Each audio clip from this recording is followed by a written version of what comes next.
Everyone, my name is Isabel De Leon, Community Health Educator. Welcome to the Paramus Health Department live virtual event today entitled Skin Cancer, How You Could Prevent It. During our presentation today, if at any time you have questions, please feel free to submit through the question and answer portal located at the bottom of the Zoom screen. Please feel free to submit questions at any time during the presentation. We will have time after the presentation is over to address some questions. Towards the bottom of the email you received from communityhealth@valleyhealth.com, which included the link to join this meeting, you will find another link taking you to SurveyMonkey. Please take a moment to complete the anonymous survey about this program. Your feedback is very important to us. Please remember to remain on mute during the presentation. Marianne here today is our registered nurse with Valley Hospital, who has been a nurse for over 45 years and has experience with cancer patients and also in the operating room. She is currently a school nurse and also a visiting nurse. Thank you so much for joining us today. And I'll now pass it on to you, Marianne. You just have to unmute yourself, Marianne. Everybody hear me now? Yes, I can hear you. Okay. Yes, as Isabel said, I've been a nurse for many years.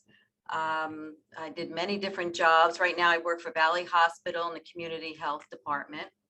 And they asked me today to just do a brief lecture on skin and skin protection and hopefully the prevention of skin cancers.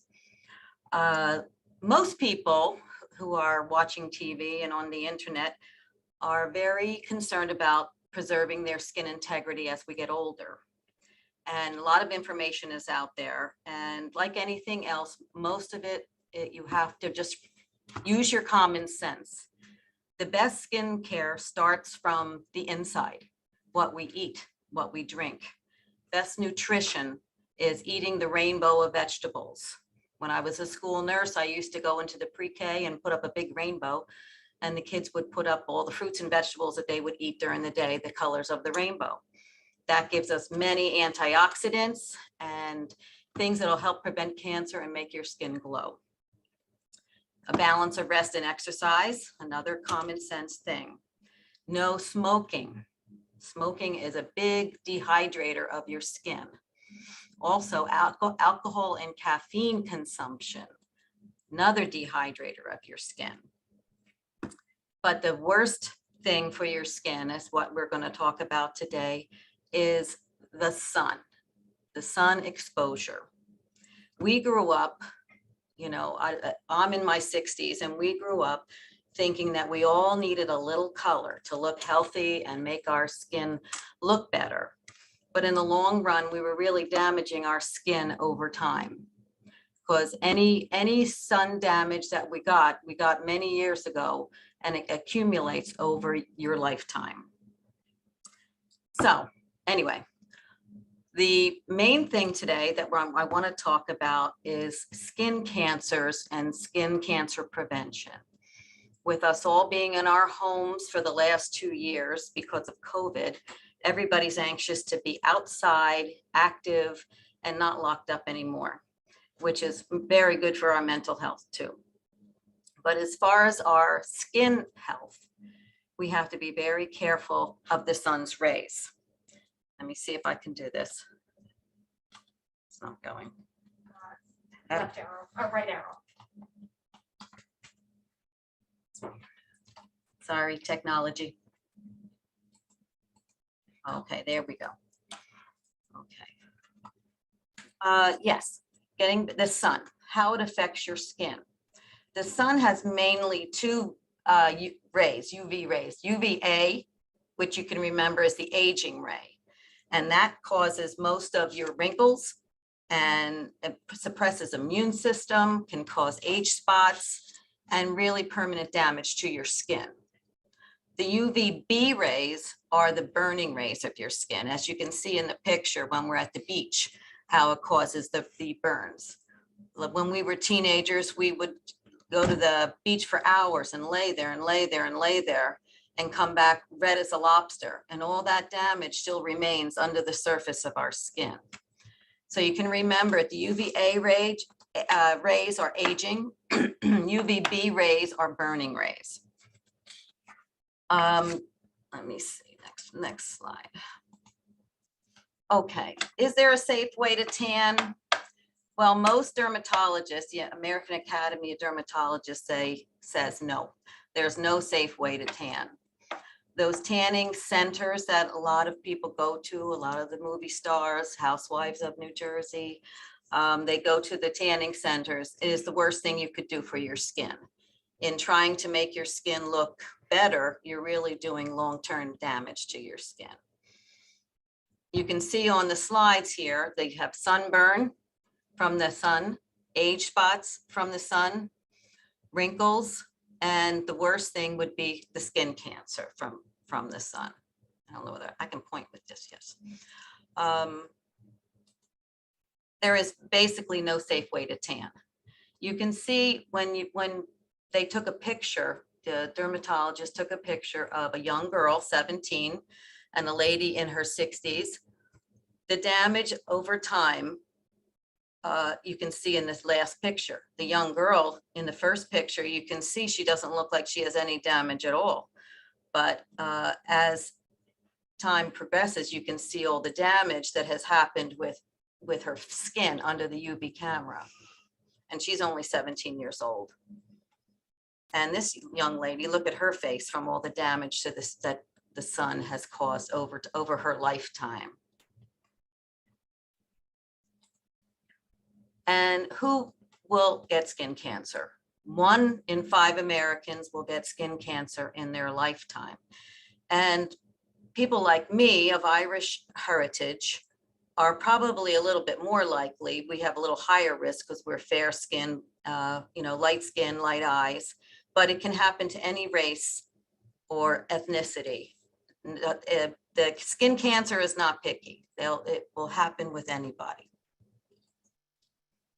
Okay, the types of skin cancer. The American Academy of Dermatology has basically split it into 3 parts. The more superficial cancers, which are the, the basal cell cancers, which are very superficial and usually have a very good outcome.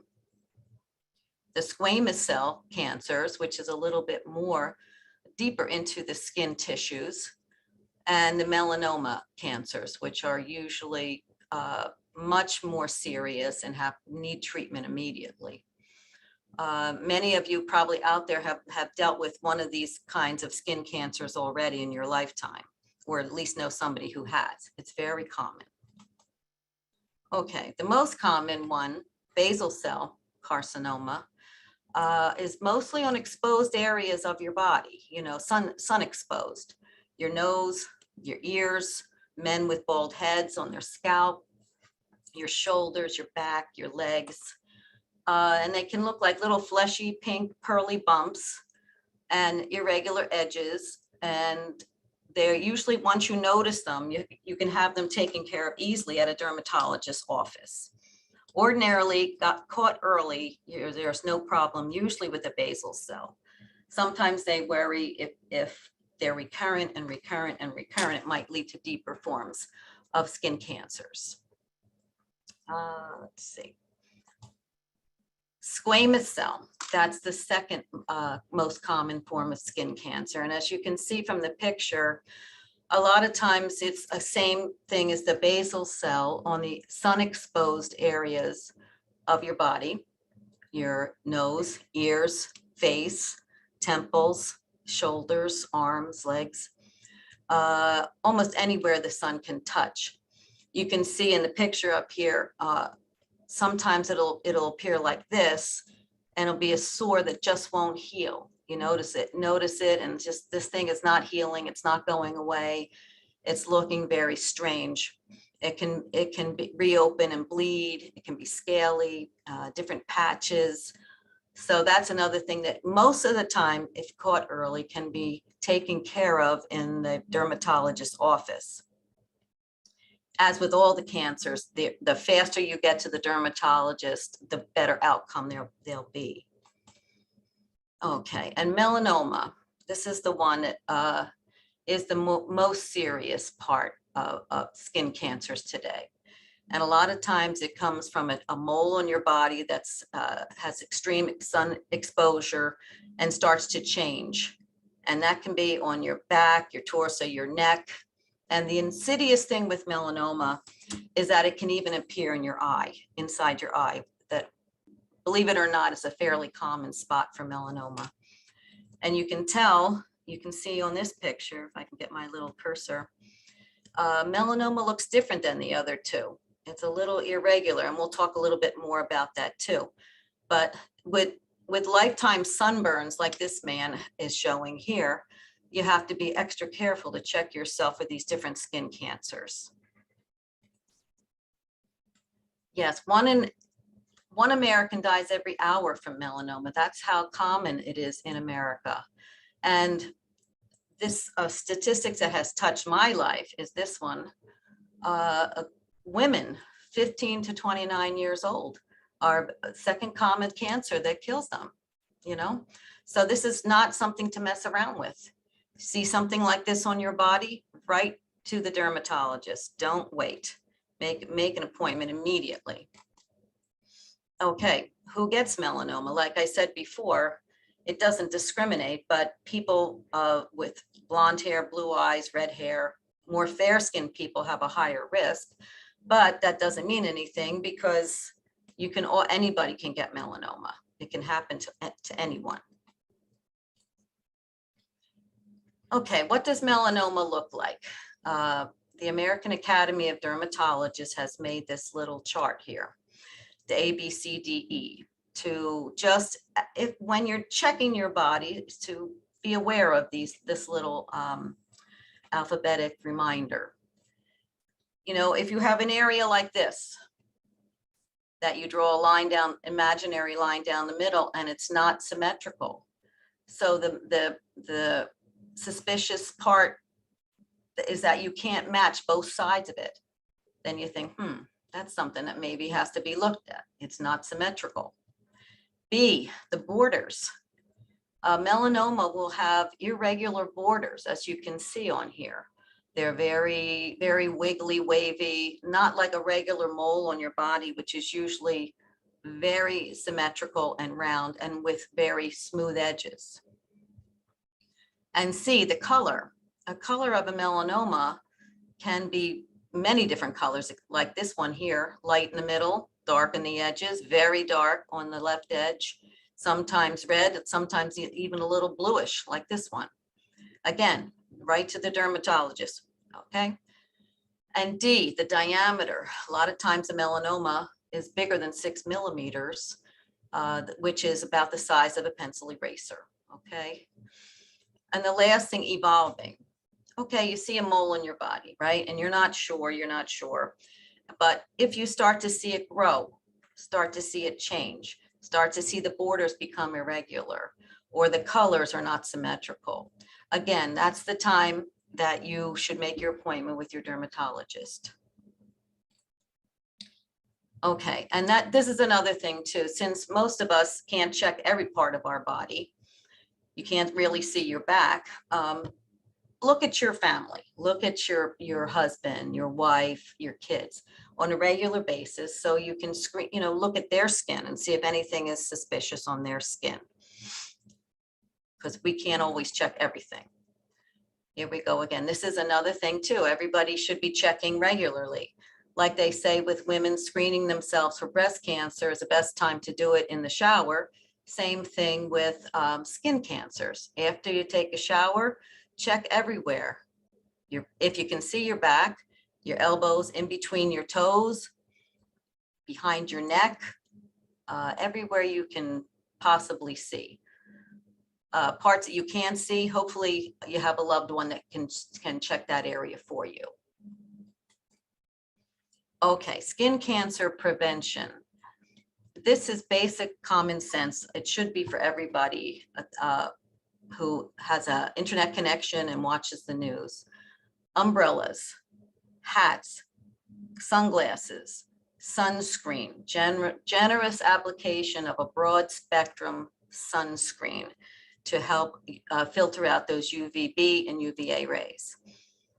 The American Academy of Dermatology recommends their SPF 30 or above. That's waterproof, and that is reapplied frequently, especially if you're swimming. This is what I was just talking about. The broad spectrum SPF 30 or higher. Recommendations too are different. If you're out on a boat and you're out on the water, you should have a higher SPF and use a lotion based versus the spray based. The spray based are great if you have a wiggly child and you can't get any other kind of cream on them, but they really don't afford the protection that a thicker cream would do, especially if you're riding a jet ski or out on a boat all day or at the beach all day in the water. Let's see. Okay, yes. And also they say, don't forget, not just the beach is where you get the sun exposure.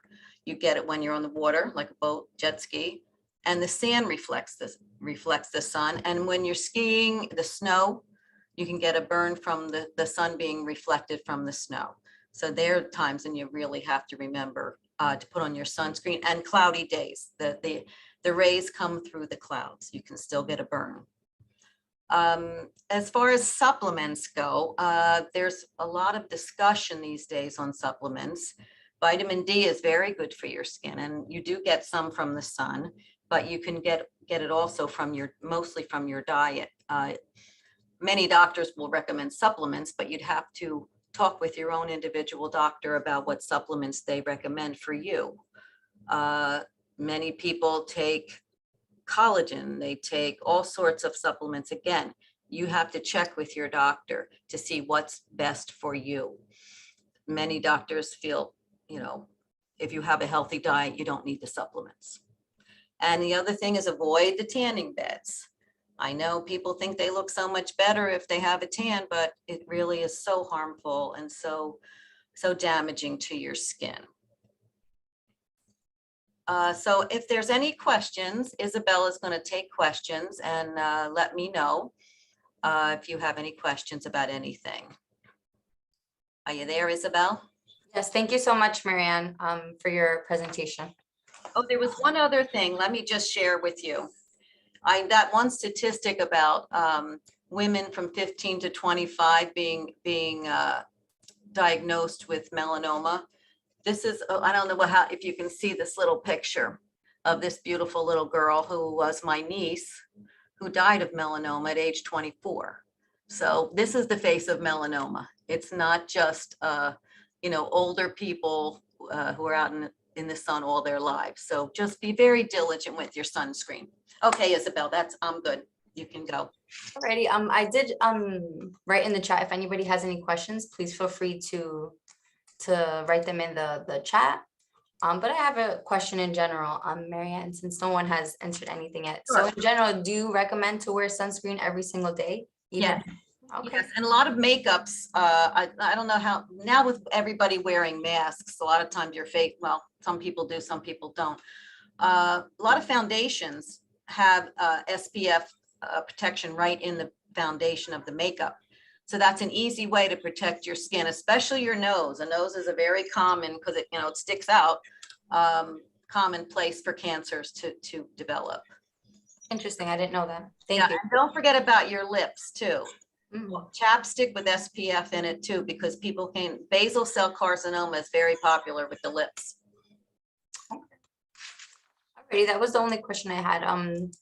No one else seems to have any questions. So thank you so much, Marianne, for your informative presentation this afternoon. Everybody. And our next event is actually the 28th of July, entitled Better Balance, Better Life, if anybody would like to join. Thank you for joining us this afternoon and have a wonderful day, everyone. Thank you, Isabel. Bye.